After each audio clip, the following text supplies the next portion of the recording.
ఈరోజు times of ఇండియాలో ఒక ఆర్టికల్ చదివాను నేను.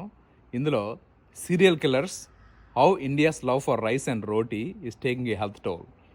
చాలా యాప్ట్ ఆర్టికల్ ఇది. మనము రైసు, రోటీ ఇండియాలో చాలా ఎక్కువ తింటాము. దీనివల్ల డయాబెటీసు, ఒబిసిటీ, హార్ట్ డిసీజ్ చాలా వస్తున్నాయన్నమాట. మెటబాలిక్ సిండ్రోమ్ అంటారు. మెటబాలిక్ హెల్త్ ప్రాబ్లమ్స్ అంటారు ఇవన్నీ.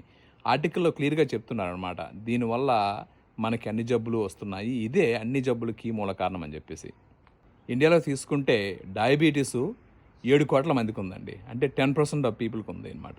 అదే ప్రీ డయాబెటీస్, ఒబెసిటీ తీసుకుంటే ముగ్గురిలో ఒకళ్ళకి ఉంది. 30% ఉందన్నమాట.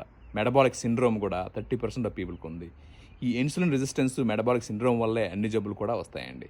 మీ సొల్యూషన్ ఏంటంటే మీరు రైసు, రోటీ బాగా తగ్గించాలి. ప్రోటీన్ ఇంటేక్ పెంచాలి. ఎక్సర్సైజు, ఫైబర్ డైటు తినాలన్నమాట. ఈ విధంగా చూసుకుంటే మీరు అన్ని జబ్బులు అరికట్టుకోవచ్చు.